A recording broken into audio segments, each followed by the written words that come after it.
والعاقبة للمتقين والصلاة والسلام على أشرف الأنبياء والمرسلين سيدنا مولانا محمد وعلى آله وصحبه أجمعين. قال رب اشرح لي صدري ويسر لي أمري واحلل عقدة من لساني يفقه قولي. رضينا بالله ربا وبالإسلام دينا وبمحمد نبيا ورسولا. Alhamdulillah.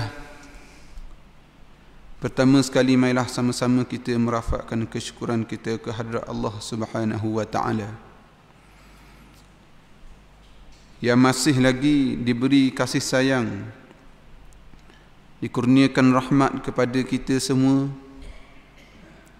untuk terus beribadah dan mengabdikan dirinya kepada Allah Subhanahu wa taala.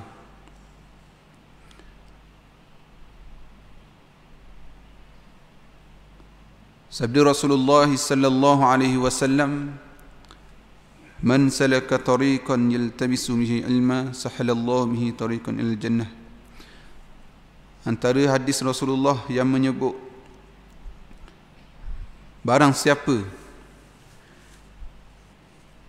yang melalui satu jalan ataupun menuju satu jalan untuk menuntut ilmu,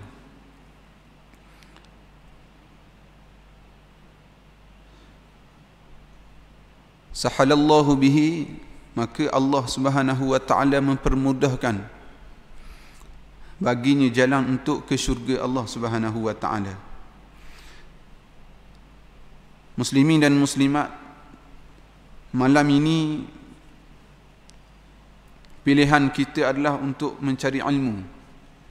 Maka sebenarnya salah satu jalan untuk kita mencari syurga Allah, mencari jalan yang mana jalan untuk mudahkan kita ni menuju ke syurga Allah Subhanahu wa taala. Kerana ada manusia yang tidak dapat masuk ke syurga Allah, bahkan tidak dapat bau.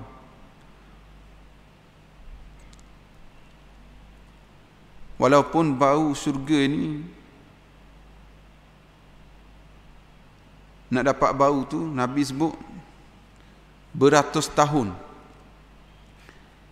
Mereka yang berada dalam majlis ilmu, maka Allah Subhanahu wa taala mempermudahkan jalan dia untuk ke syurga. Ni jaminan yang Nabi sebut bagi keyakinan kepada penuntut ilmu. Orang yang benar-benar ikhlas berada dalam majlis ilmu, mari duduk dalam majlis ilmu menuntut. Untuk apa? Untuk keluar daripada alam kejahilan. Minaz zulumati ilan nur, daripada kegelapan kepada cahaya yang memberi petunjuk kepada dia. Daripada kegelapan, daripada kesesatan kepada kebenaran, daripada kezaliman kepada keadilan, daripada kejahatan kepada kebaikan. Inilah pilihan jalan yang kita pilih, saya dan tuan-tuan muslimin dan muslimat ada pada malam ini. Maka mudah-mudahan tindakan kita ini mendapat redha oleh Allah Subhanahu wa taala, dapat maghfirah daripada Allah, lalu kita dapat kasih sayang, keampunan, lalu dipermudahkan syurga, jalan untuk kita menuju ke syurga Allah Subhanahu wa taala, insya-Allah. Maka malam ni saya baca sikit lagi lah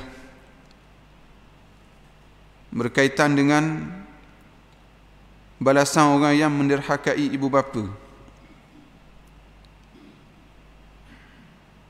Daripada kitab Tanbihul Ghafilin.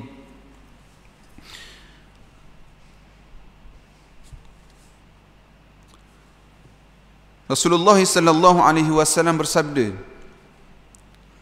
di antara hadis yang disebut oleh para alim ulama di dalam kitab ini adalah Rasulullah sallallahu alaihi wasallam bersabda, barang sesiapa ataupun barang siapa yang derhaka kepada Allah, derhaka kepada orang tuanya, maka ia derhaka kepada Allah Subhanahu wa taala dan Rasulullah sallallahu alaihi wasallam. Kerana apa? Kerana Allah Subhanahu wa taala memberi ketetapan dalam Al-Quranul Karim. Allah Subhanahu wa taala sebut, wa qada rabbuka alla ta'budu illa iyyah wa bil walidaini ihsana. Ayat ini memberitahu kepada kita bahawa pentingnya setiap manusia yang ada di atas muka bumi ini beriman kepada ayat ini. Mungkin kita adalah umat daripada umat Islam. Kita adalah orang yang dinamakan orang yang mukmin. Mukmin dengan keturunan. Tetapi na'udzubillahi min zalik, takut-takut kita terlepas pandang dengan ayat ini. Allah Subhanahu wa taala sudah menetapkan bahawa satu perkara yang wajib dilakukan oleh semua orang, tak kira siapa, saya dan tuan-tuan semua orang, untuk apa? Ta'budu illa iyyah, untuk mengabdikan diri kepada Allah sahaja, semata-mata. Yang pertama, ni peringatan dalam ayat ini. Wa bil walidaini ihsana, dan berbuat baik kedua orang tua dia. Keupayaan ini ada kadang-kadang manusia tidak mampu untuk menerima ujian daripada Allah Subhanahu wa taala untuk khidmat kepada orang tua mereka. Ada manusia yang pandang remeh terhadap perkara ini,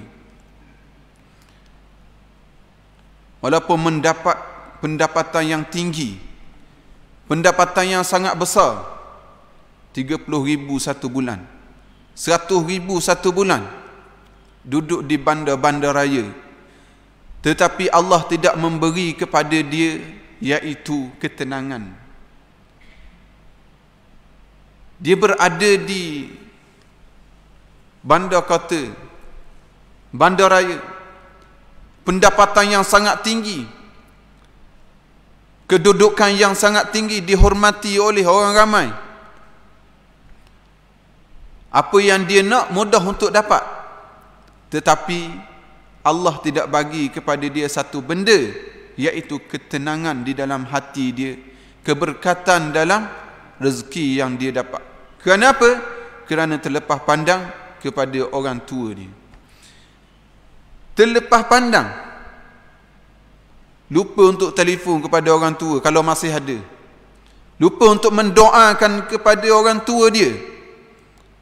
Dia anak yang malang, dan orang tua dia juga mendapat kedudukan yang malang kerana tidak dapat doa daripada seorang anak.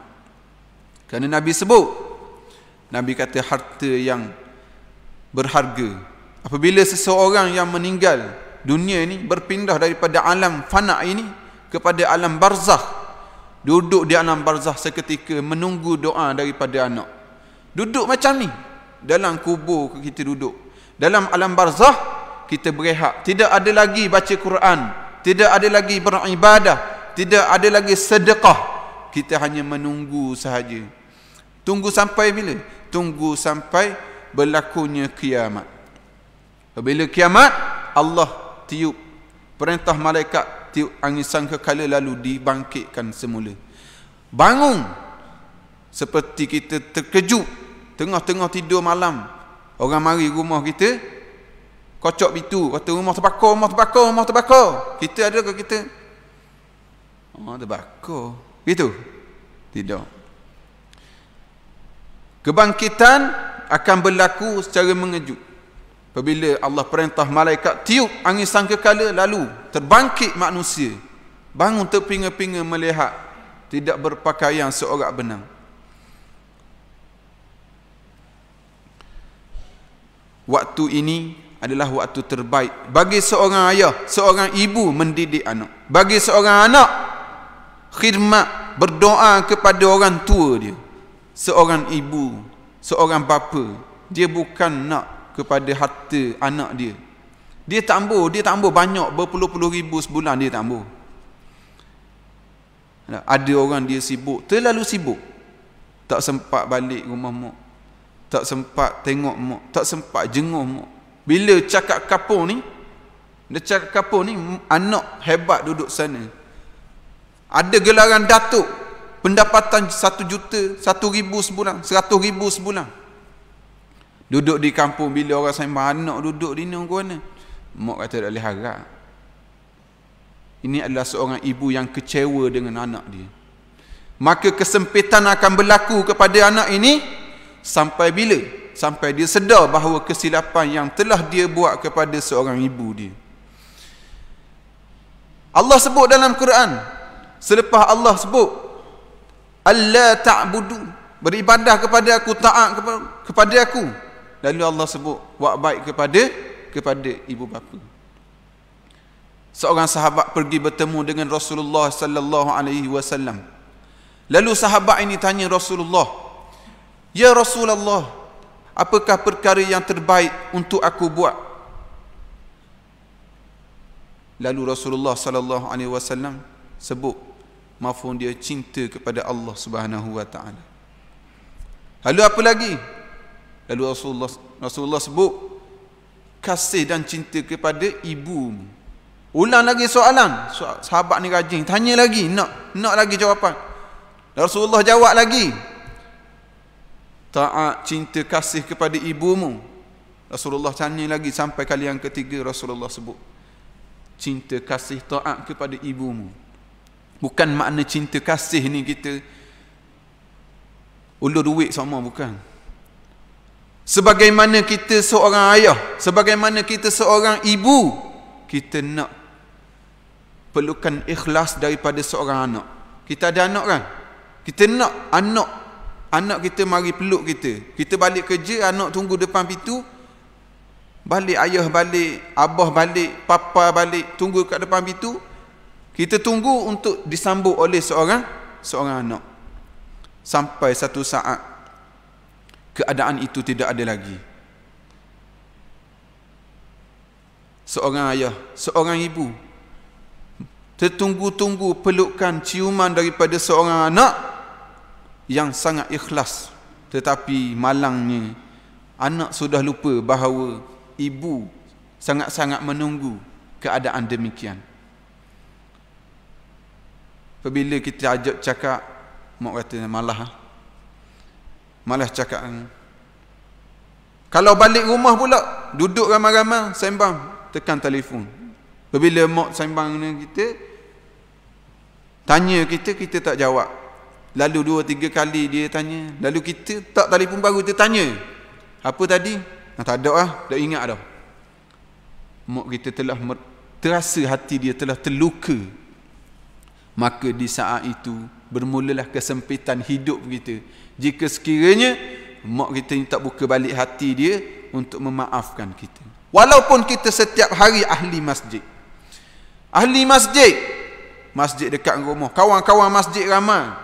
Selepas Zuhur pergi masjid, lepas Asar pergi masjid. Tapi rupa-rupanya, sebab apa hati tidak tenang? Rupa-rupanya ada masalah dengan mak. Ramai ada orang berlaku ni? Ramai. Anak keras hati. Anak kita. Anak. Apabila kita nasihat, kita ajar, kita beritahu, kita minta tolong, dia keras hati. Kerana apa? Kerana kita ada kesilapan dengan seorang ibu yang telah mengandungkan kita, yang telah membesarkan kita dengan penuh ikhlas daripada kita lahir sampailah kita besar menjadi manusia. Ada orang apabila dia masuk universiti, dia habis universiti, dia balik ke rumah. Apabila mak dia kata gini, mak dia belajar masjid je, dengar ustaz ngajar. Apabila balik, mak tegur bab adab. Dia kata, saya belajar kok. Nampak? Sifat takabur telah keluar daripada seorang anak. Lalu mak dia rasa hati, maka Allah Subhanahu wa taala akan tarik keberkatan ilmu yang dia ada. Dengan makna apa? Maknanya ilmu yang dia ada, dia tidak dapat menegakkan kebenaran dengan ilmu yang dia belajar. Ramai tak berlaku? Banyak berlaku. Dapat doktor, oh lagi lah. Orang luar, kawan-kawan panggil doktor. Apabila ada program, orang jemput doktor. Dijemput, dipersilakan. Dengan mak perkecil, Allah Subhanahu wa taala angkat keberkatan ilmu. Apabila Allah angkat keberkatan ilmu, rezeki dapat tidak berkat. Ilmu yang dia bagi tidak berkat. Ilmu yang dia nak amal tidak berkat. Maka tidak jadi apa-apa. Bahkan haba amansyura, seperti debu berterbangan, tidak ada apa-apa. Bahaya seorang anak ni tak jaga hubungan dengan seorang ibu. Allah sebut lalu, lepas mu taat kepada aku dalam Quran, lepas mu taat kepada aku, lalu mu taat kepada buat baik, bil walidaini ihsana. Ada seorang ayah dia minta tolong dengan anak, ataupun mak dia minta tolong dengan anak. Ya bunyi gitu. Oh, sakit hati ayah, sakit hati mak. Orang ada anak, dia tahu. Orang dia pernah menjadi seorang ayah, dia tahu. Dia tak sebut depan anak dia, mu ni anak macam anak derhaka, tak sebut. Tetapi dalam hati dia, sudut hati yang dalam, dia menyimpan perasaan yang sakit terhadap anak yang sebut kepada dia tadi. Ni kena jaga. Sifat yang Allah terus bagi di atas muka bumi, dosa yang kita lakukan dan Allah balas terus di atas muka bumi, dosa apa? Dosa kita menderhakai kepada ibu bapa. Ibadah yang kita buat dan Allah Subhanahu wa taala balas terus kepada kita di atas muka bumi ni apa? Sedekah. Kamu bagi, Allah balas. Betul tak?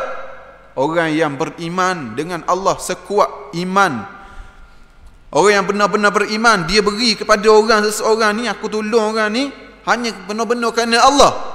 Tidak ada apa-apa, tidak ada sebarang kepentingan projek, sebarang kepentingan kedudukan, sebarang kepentingan apa-apa, sebarang kepentingan hubungan. Dia bagi sedekah, dia mengharapkan rahmat, keampunan daripada Allah. Lalu Allah permudah hidup dia. Anak dia temuduga, boleh. Tak, dia nak duduk rumah baru, boleh. Allah permudah. Ada orang yang berlaku demikian. Tetapi ini adalah tahap keimanan seseorang. Allah bagi kepada seseorang. Nak beri kemuk mikir ni, Allah akbar, nak beri kemuk mikir. Apabila masuk gaji hujung bulan, buat list, mak ujung sekali RM45, RM30 sebulan bagi kemuk. Allahu akbar. Kalau ada dalam ni, kita kena berubah lah. Bagi kemuk ni bukan kita kaya baru kita bagi. Kita bagilah kemuk supaya kita dapat redha daripada Allah, sehinggalah Allah bagi kita menjadi kaya. Keimanan ni tuan-tuan, Allah bagi kepada orang yang rasa. Apabila dia rasa bahawa nikmat keimanan, maka dia rasa nikmat keimanan. Kalau orang Allah tak bagi kepada dia ada tersekat dengan hubungan manusia, baik dengan mak dia, dengan keluarga dia, lalu dia buat sesuatu tidak ada kemanisan, maka dia kena cek balik kat mana ada masalah. Di sini Rasulullah sallallahu alaihi wasallam sebut, redallah redha walidain. Redha kedua ibu bapa, mak ni, mak dan ayah ni, Allah redha. Redha mak ayah, Allah redha. Ini jaminan yang besar. Tuan-tuan, kita seorang ayah, muslimat seorang mak, kita seorang anak, mak dan ayah kita ada hak ke atas diri kita. Dapat apa tak boleh beri ke mak? Dah nak bayar rumah, bayar kereta, bahayalah. Bahaya. Kerana apa? Kerana belum tentu dalam akaun, dalam tilang yang empuk, bilik tilang yang empuk, mendapat ketenangan yang hakiki daripada Allah Subhanahu wa taala. Kenapa? Kerana orang tua kita ni belum kita selesai urusan kita dengan dia. Ni. Barang siapa yang derhaka kepada orang tuanya, maka ia derhaka kepada Allah dan Rasulnya. Ni hadis Rasulullah sebut kepada kita. Ulama bawa wari kepada kita, nak suruh kita selamat sebenarnya. Nabi ni sayang kepada umat dia, khabar tentang neraka, tentang syurga, nak suruh apa? Nak suruh kita selamat. Kita menjadi pendakwah, ada benda kita tak berani nak khabar. Betul tak? Kita ni bila kita ngaji kita tahu ada benda kita takut nak khabar. Tetapi Nabi tidak. Nabi, apa sifat Nabi? Antara sifat Nabi apa? Abu Sufyan. Asi dah ubik lagi. As-Siddiq. Benda As-Siddiq. Kafar. Tak? Nabi menyampaikan sifat Nabi juga As-Siddiq. Nabi, apa yang disampaikan oleh Allah Subhanahu wa taala kepada Nabi, Nabi bagi tahu walaupun itu pahit, itu haram, itu harus, itu wajib. Ada kita tak wajib, kita takut nak khabar, ada kepentingan. Kita tak berani nak khabar pasal takut kita khabar ni ia jadi benda lain. Tak boleh projek, betul tak? Tak boleh kedudukan. Ni. Nabi dia khabar. Ni Nabi bagi tahu kepada kita. Barang siapa yang derhaka kepada orang tuanya, maka ia derhaka kepada Allah dan Rasulnya. Dan golongan yang mendapat seksaan yang paling berat di dalam neraka Jahannam ada 3 jenis, iaitu yang pertama, orang yang derhaka kepada ibu bapanya. Ni cara Nabi sebut dalam hadis. Yang pertama Nabi sebut, yang pertama sekali Nabi sebut dalam hadis ni, iaitu orang yang derhaka kepada kedua ibu bapa dia. Maksud derhaka ni macam mana? Yang kita dengar dalam Quran. Uffin wala tanharhuma wala takul lahuma qawlan karima. Jangan kita sebut bukan setakat dah endah terus gemuk. Allahu akbar. Tak.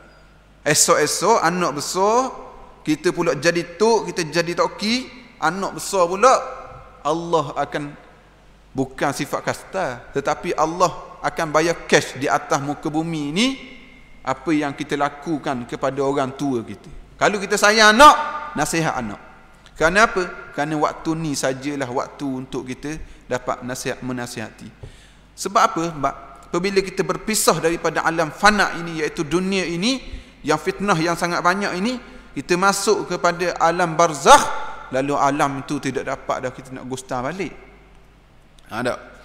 Kalau kita seorang ayah, kita tengoklah kejahilan yang dilalui anak kita sepanjang anak kita hidup. Kalau kita seorang anak, bermulalah fitnah yang kita lalu dalam alam barzakh sebagai seorang anak yang derhaka kepada mak ayah. Yang pertama Rasulullah sallallahu alaihi wasallam sebut, orang yang menderhakakan ibu bapanya. Ni pesanan Rasulullah bagi tahu. Kalau siapa kata Rasulullah nipu, berat tu dah.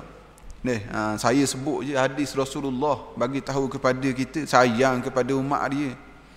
Nak suruh umat dia ni tak embuh duduk dalam neraka, tak embuh duduk dalam seksaan alam barzakh. Ada orang tanya, ataupun ada orang terfikir, dah duduk dalam syurga nikmat lama-lama ni nak buat benda berjuta-juta tahun, lepas 100 tahun.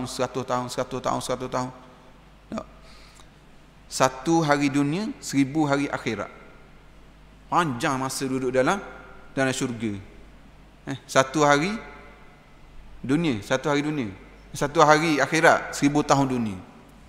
Umur kita ni, terima kasih ni. Umur kita ni ada orang 45, ada orang 55, ada orang 60. Saya tahun ni dah masuk 30. Ada orang kata muda. Tak. Mudalah daripada orang tua. Tetapi bagi saya, Allahu akbar, 30 tahun ni lama nak kena hisap. Nak start daripada balik tu. Kalau tolak 12 tahun, jadi berapa? Jadi berapa tahun? 30 tolak 12 jadi berapa?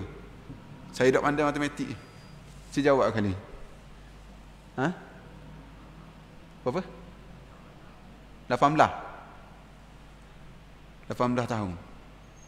18 tahun dunia. Convert pula kepada akhirat. Allahu Akbar. Ada orang kata hidup atas muka bumi ni, okey, kita nampak macam tenang, relax tak? Masuk dalam alam barzah lain. Akhirat. Satu hari akhirat 1000 tahun dunia.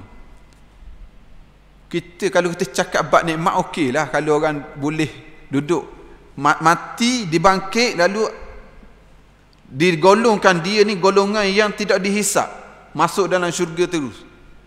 Tak? Duduk di telaga Kausar terus. Ada pun orang yang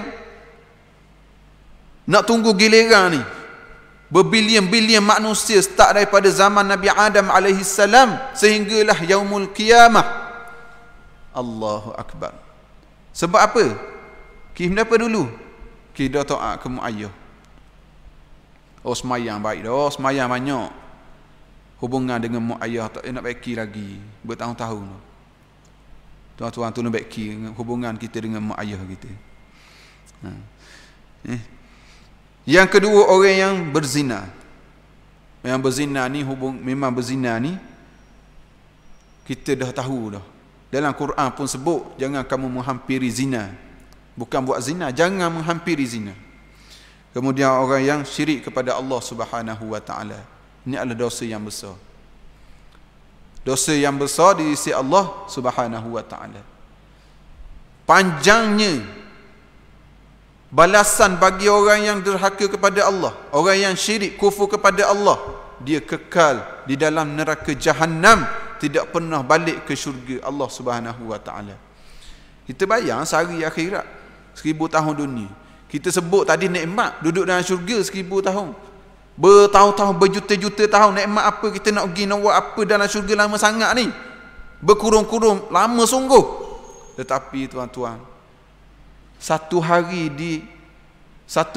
di yaumul mahsyar, di dalam neraka tu, nak lagi macam mana satu hari? Dan satu hari di dalam yaumul mahsyar ni tidak ada lagi hidup dan tidak ada lagi mati. Tidak ada waktu untuk kita bangun balik. Ni dahsyat ni, kita kena fikir waktu. Fikir nikmat okeylah tak?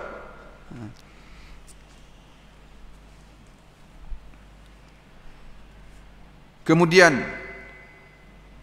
dia sebut dah ni orang yang berzina dan orang yang syirik kepada Allah Subhanahu wa taala. Unsur-unsur syirik banyak dalam kehidupan kita. Tentang iktikad kita mesti kemah, mesti kuat kita pegang. Betul-betul berpegang dengan keyakinan iman dan Islam, beriman kepada Allah Subhanahu wa taala. Kalau hari ni kita 80 dah masih duduk ikut orang, warna kau akidah kita ni, kita ikut orang gitu ah. Oh, bahaya. Bahaya. Kita tak tahu kita Mu'tazilah ke, kita Jabariyah ke, Qadariyah ke, Murji'ah ke. Kena menuntut ilmu. Sebab tu baru-baru ni kalau kita tengok Ustaz Azhar tegur tentang basuh kuih. Tak?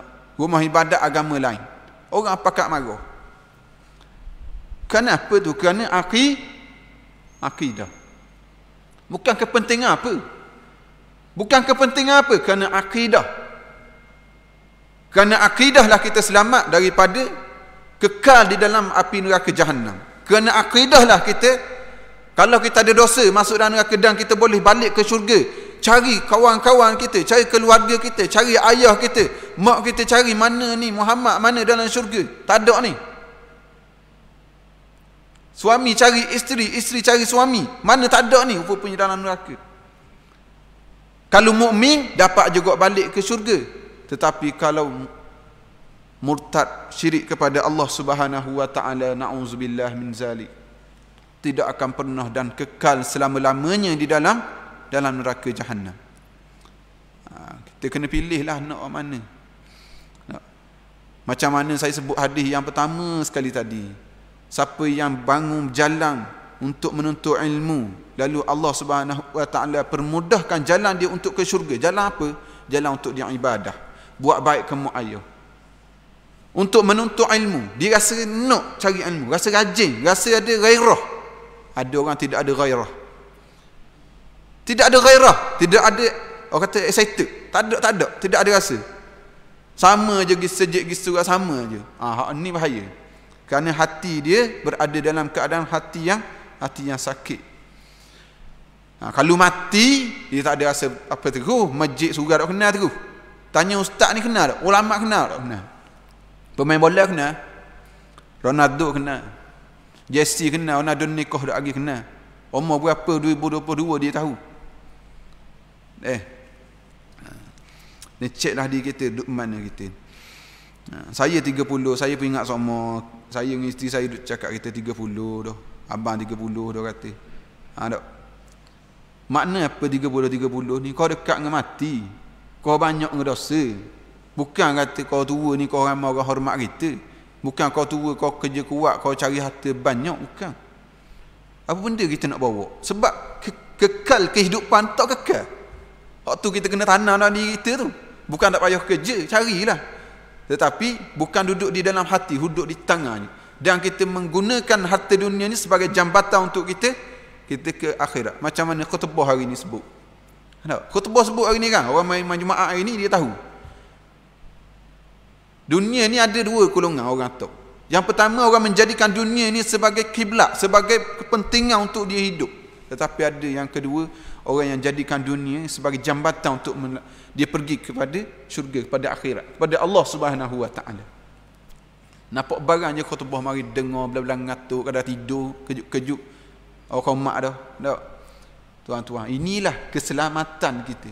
Sebab apa? Sebab bila kita balik, kita bertukar daripada alam ini, maka habis dah waktu untuk kita beribadah, mengabdikan la ta'budu illa iyyah. Terdapat satu kisah daripada orang yang soleh. Ia berkata, aku berjalan di tanah perkuburan pada waktu malam. Maka aku lihat satu kubur sedang mengeluarkan asap yang terlalu banyak. Lalu aku berhenti melihat kepadanya. Tiba-tiba kubur itu terbelah dan keluar daripadanya seorang manusia, terlalu hitam mukanya dan pada tangannya ada tongkat daripada besi. Saya sebut. Dia sebut sini, pengarang sebut kepada kita ada satu kisah. Kalau kita dengar kadang-kadang macam kisah dongeng, betul tak? Dongeng. Saya sebut pengarang dia, penulis dia ni. Ni penterjemah ni, dia ahli bahasa. Ustaz Zairul Makzain dan Dr. Muhammad Fuzi bin Usub. Pengarang dia siapa? Haji Abdullah bin Abdul Mu'in Asy-Syafi'i. Ni antara kitab lama lah kita baca ni. Diwari. Ditulis oleh nama tadi. Mana dia? Disebut kisah ni. Lalu terkeluar daripadanya, yakni daripada kubur itu, seorang manusia terlalu hitam mukanya. Dan pada tangannya ada tongkat daripada besi. Di hadapannya di hadapan orang tadi, seekor keldai memalu atas kepalanya dan keldai itu berteriak kuat. Sebab apa ni? Baca. Kemudian keldai itu tersebut ditarik ke dalam kubur dengan rantai besi daripada api neraka, maka masuklah kedua-duanya, lalu tertutup kuburnya. Nak menceritakan kepada kita. Seterusnya aku berjalan dan tiba-tiba aku bertemu dengan seorang perempuan dan aku bertanya kepadanya mengenai kejadian demikian itu. Perempuan itu berkata, inilah orang yang berzina, minum arak dan mencemuh ibu bapanya, serta ia berkata, berteriaklah engkau seperti aku tak kala mati. Ni dia cerita. Perempuan itu berkata, inilah orang yang berzina. Yang pertama dia sebut, orang yang keluar daripada kubur tadi, dosa dia apa? Yang pertama dia berzina.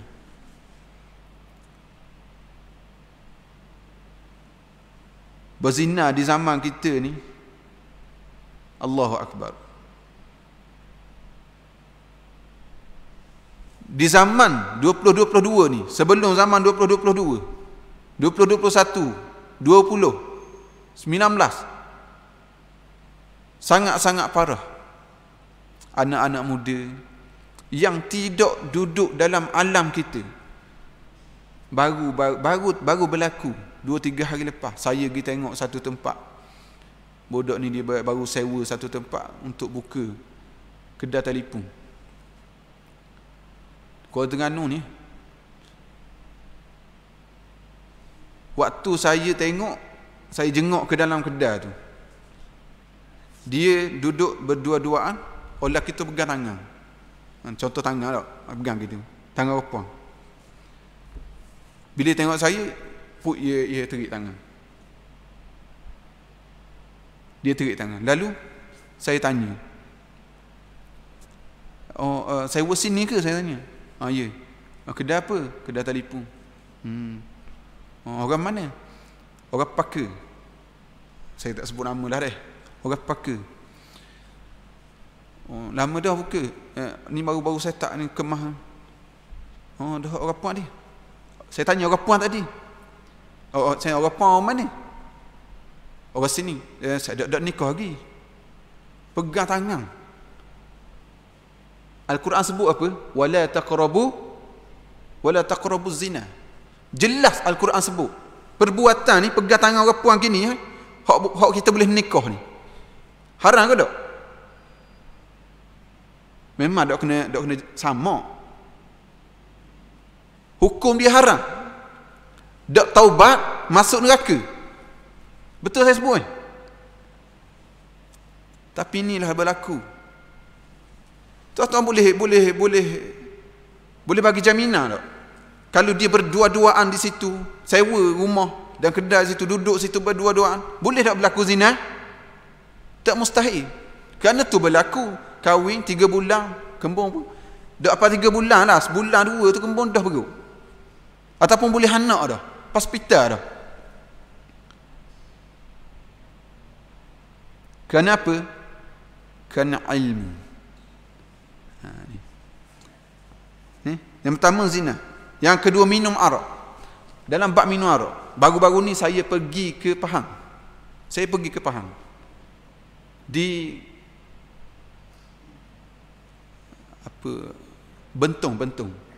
Bentong ada laluan sungai kan. Dekat highway kita nak exit tu, dia ada tempat yang tinggi kena air. Sampah ni saya tengok atas tak. Saya pergilah cari makanan, barang-barang dekat kedai situ. Saya masuk, saya nak beli. Tuan-tuan tahu apa yang berlaku? Saya tengok tu, anak perempuan Melayu Islam duduk susun arak. Susun arak ni. Allahu Akbar. Baru kena banjir. Sebab apa? Sebab jahil. Arak ni siapa yang buat? Siapa yang bawa? Siapa yang jual? Siapa yang beli? Siapa yang hantar? Semua kena. Ni arak.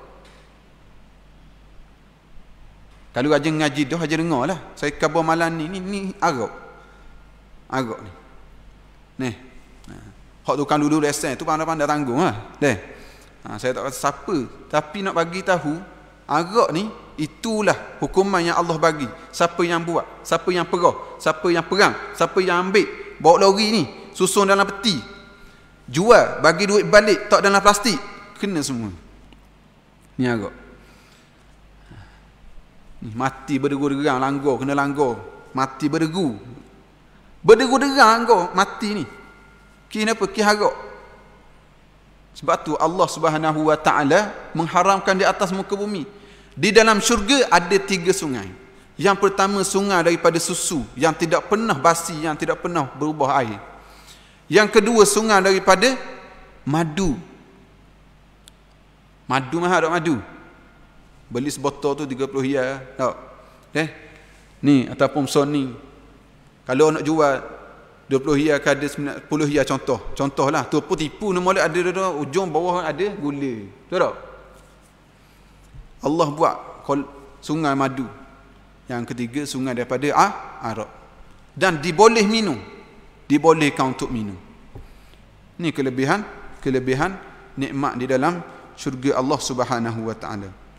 Tapi Nabi sebut sini, kisah sini sebut, dan dalam hadis tadi sebut perbuatan orang yang meminum arak. Kemudian dia sebut orang yang berzina dan minum arak, 3. Orang yang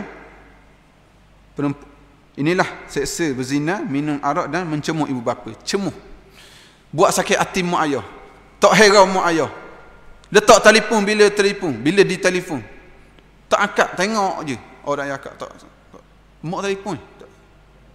Oh, Allahu Akbar, berani dia buat gitu. Sikit lagi.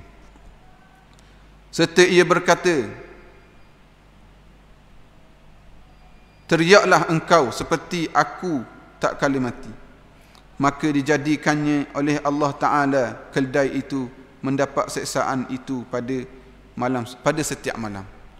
Ini seksaan yang Allah jadikan orang yang murka kepada Allah. Orang yang murka kepada Allah waktu hidup ni maknanya apa? Maknanya dia tidak mentaati Allah. Dia tidak melihat nikmat-nikmat Allah, tidak berterima kasih kepada Allah, tidak mentaati, tidak beriman kepada Allah dengan sepenuhnya. Lalu Tuan Pengarang sebut kepada kita, oleh itu aku berlindung kepada Allah daripada perbuatan isi neraka. Tuan Pengarang ni diajar kita, bila kita dengar benda-benda tak molek, kita kena minta dengan Allah. Yang pertama, minta dengan Allah, iaitu minta Allah lindungkan kita ni daripada perbuatan isi neraka. Maknanya apa? Jadi bahan bakar api neraka.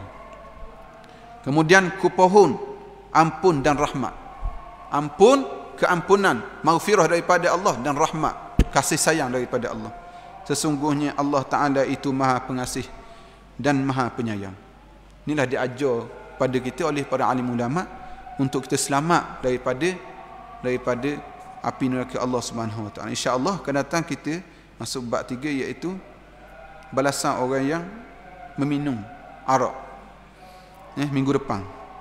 InsyaAllah bulan ni saya selang seminggu sekali, InsyaAllah. Terima kasih atas segala perhatian, mohon maaf atas segala kesilapan. Assalamualaikum warahmatullahi taala wabarakatuh.